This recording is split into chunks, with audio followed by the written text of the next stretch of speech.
Everybody, this ramble took me about a week to think through. But it's definitely one of those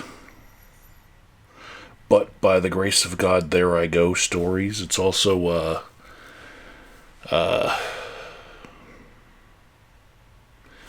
now you know the rest of the stories. So,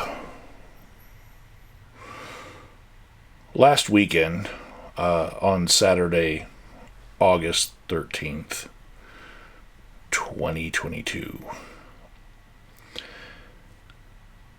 an old colleague of mine, former coworker, named Jerry, she was driving home right after she got off of work, and she was hit by another car and killed while driving her truck.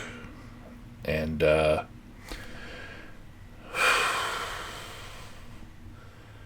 it's been weighing on me, and I just wanted to get some things off my chest here in this video.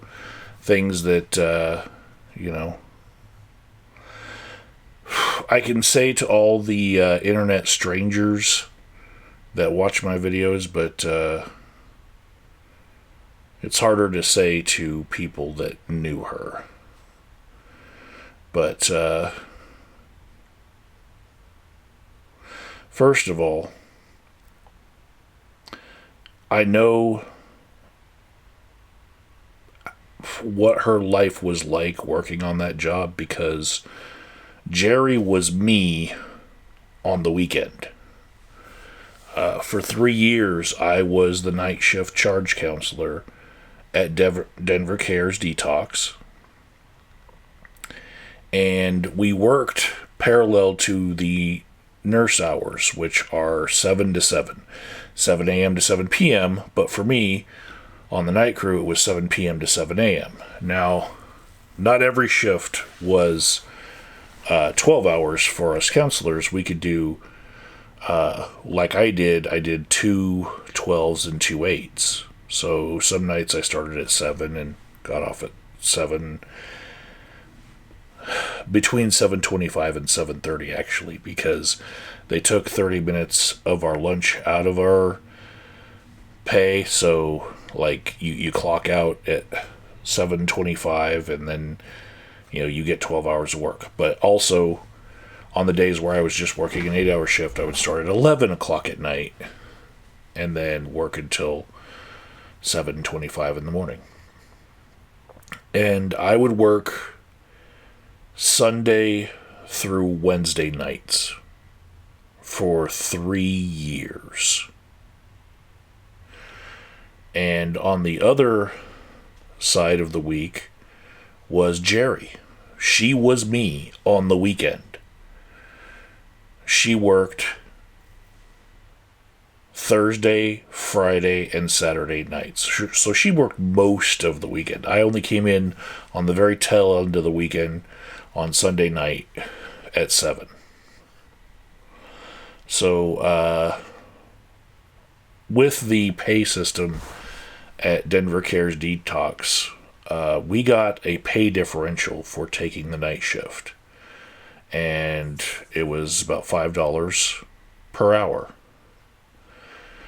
which made it something I couldn't pass up. I could not work on the day shift and have it be as fruitful as working on the night shift. For me, that was about 20% of my pay was the fact that I was working on night shift. And Jerry also got the weekend differential, which was another $2 an hour on top of that per hour. And I know that through the years, Jerry had other jobs and sometimes worked 2 jobs, but for the most part, she just worked the weekends with us at Denver Cares while I knew her in that span. But I left that organization right before the pandemic happened, And she was one of those troopers who stayed with them the whole way through. And they've had a lot of staffing issues. One of which being, I'm never going back because they can't afford me. You got to pay people if you want them to work for you. And one of the problems I've run across with that organization is that they don't pay you what you're actually worth based on merit. They give you an offer for pay based on how many years of service you've had as a counselor. And because I'm one of those people who had a middle of my life career change, I don't have all those years of service, and it doesn't matter how well I did my job. I was not going to get paid the top tier there ever. Like, if I decided to stick with them and try to retire, I would still be like mid-tier pay at the age of 65, because I wouldn't have, that extra 20 years of work before I started working for them in the same field. That's how their pay structure was, and so I decided that place wasn't for me. But Jerry, she had dedicated, at the time of her death, she had been working as a addiction counselor for 42 years. And so she was at that top tier of pay.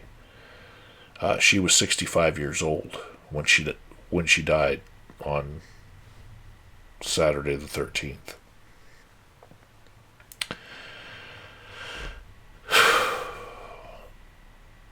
What I know about working the night shift now, better than a lot of people, is that it shaves years off the end of your life.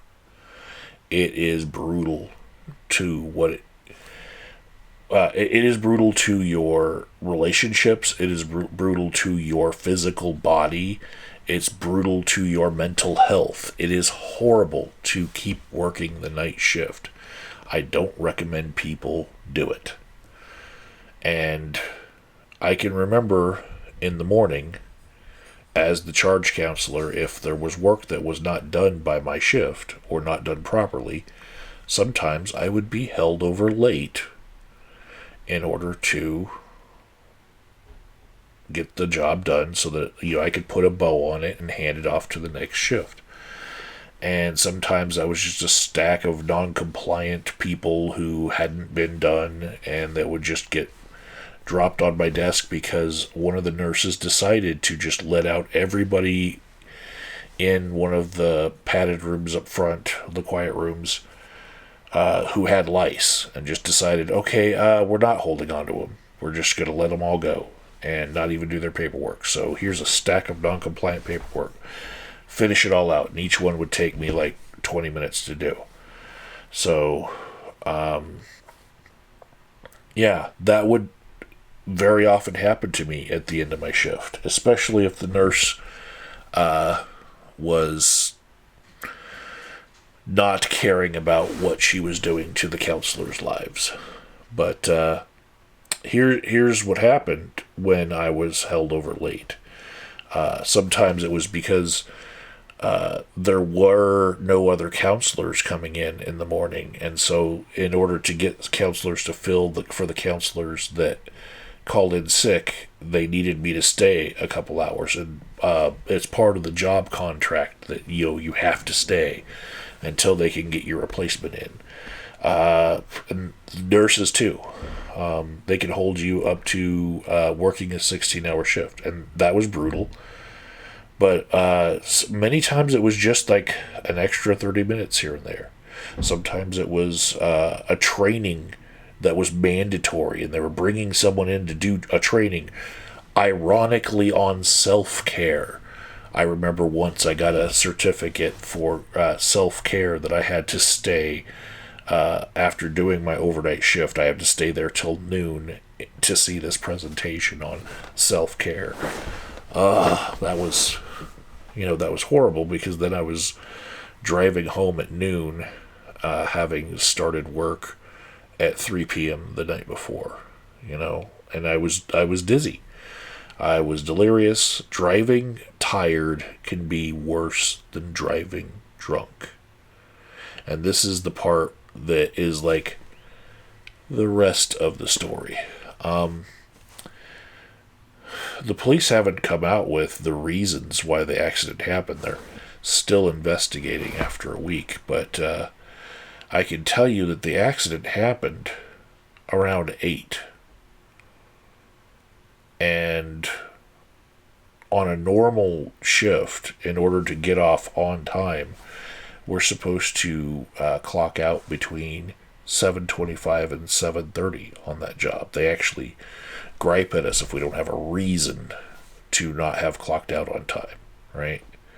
So something kept her late because she was hit on the very first intersection after she left the parking lot. And she was hit at 8 o'clock, and nobody spends 30 minutes in the parking lot. We all need to get home and get to sleep. So whatever it was that held her 30 minutes late in getting home, that was the thing that delayed her just long enough to be right in the right moment to have another car just collide with her while she was turning north on Spear Boulevard, from 11th. And on the news, I saw images of the car that hit her. It was obviously going very fast, and half of the engine block and an entire fender must have been placed into her driver's seat. That's how hard that car smacked her. And she was in mid-turn when it happened, by the way that the damage was done to her truck. And I really, really hope that when that happened, it wasn't because she didn't see the car coming because she was tired, or because she was having a sleep dip in her truck while she was turning. Because I can tell you from experience, working that night shift after a 12-hour shift and then being held over late, that when I was driving home, I had sleep dips while I was driving home. And then it was hard for me to get to sleep when I got home. Your circadian rhythm gets thrown off. It's the dog days of summer, so it's hot when you're trying to sleep, and that makes it harder. It was heat wave weather, and so every night that you try to sleep during the day and it's that hot, you just don't get good sleep. Your body is not down with that,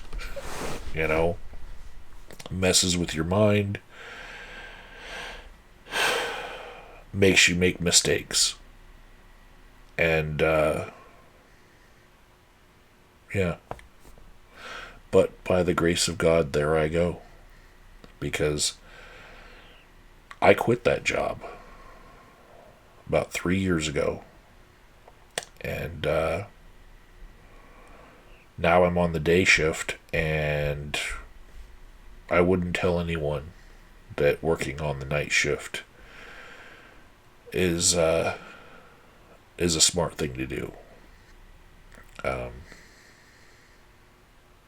That differential, that $5 an hour, $2 an hour more on the weekends, that night shift differential, it's not worth it. It's not worth your life. It's not what it does to your life.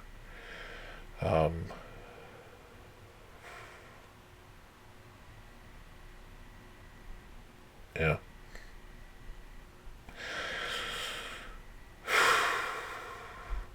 I gave a lot to that job, and I'm very thankful that I was able to cobble together what was left of my life when I left it, and I can say it still affects me now in many different ways, but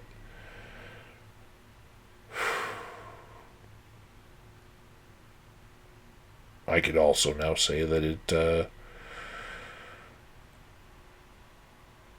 killed one of my colleagues working that job.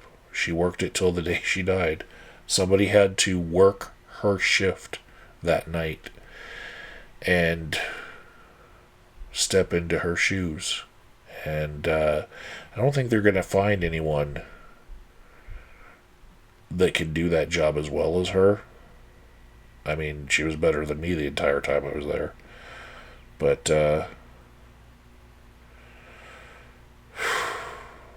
I know people are going to have to work that shift that she would have had to work, and know that, you know, that job will take a toll on you.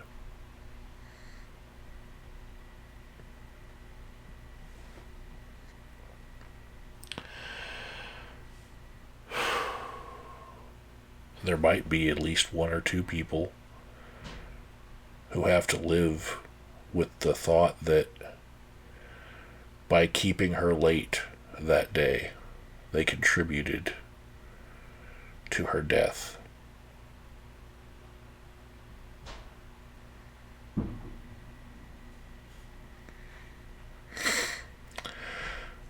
That's all I wanted to get off my chest. Links in the description box if you want the rest of the context. It was in the news. So, talk to you guys later.